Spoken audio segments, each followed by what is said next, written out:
હે ધર્મનંદન, હે હરિકૃષ્ણ, હે કૃપા સિંધુ, હે દીનબંધુ, હે દમ ઉદ્ધારક, ભગવાનને આર્તનાથથી પ્રાર્થના કરતા. ભક્તો, હું વારંવાર કહું છું, જીવનની અંદર ક્યારે ઉત્તર ચઢાવે કાંઈ નક્કી નથી. જીવનમાં ક્યારે ઓચિંતા આપત્તિઓ વિપત્તિઓ આપણને ઘેરી લે કાંઈ ખબર નથી. માટે ભગવાનના ભક્તોને પરમાત્માની ખૂબ નિષ્ઠા હોવી જોઈએ.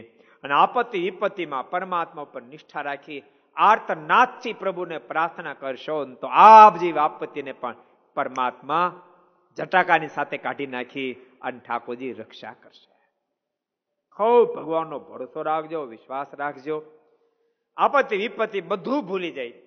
ભગવાનના ભક્તો પરમાત્માની પાસે બેસી જાય, હાથમાં માળા લઈને, કૃપાનાથ તું જ તારનાર, તું જ ડુબાડનાર, તને સારું લાગે તારજે, તને સારું લાગતો ડુબાડી દેજે.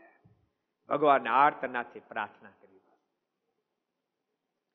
અને પરમાત્માના આર્તનાથથી જયારે ભક્ત પ્રાર્થના કરે, પરમાત્મા કાંઈ પથ્થર દિલના નથી, પથ્થર દિલના નથી.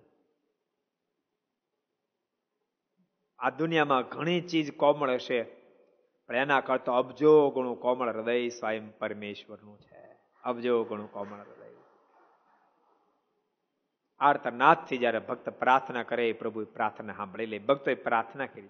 अगर ये वीडियो आपको पसंद आया हो तो लाइक करें और शेयर करना मत भूलिए. सब्सक्राइब करें सरदार कथा चैनल को और बेल आइकॉन पर क्लिक करना मत भूलिए लेटेस्ट वीडियो सबसे पहले पाने के लिए.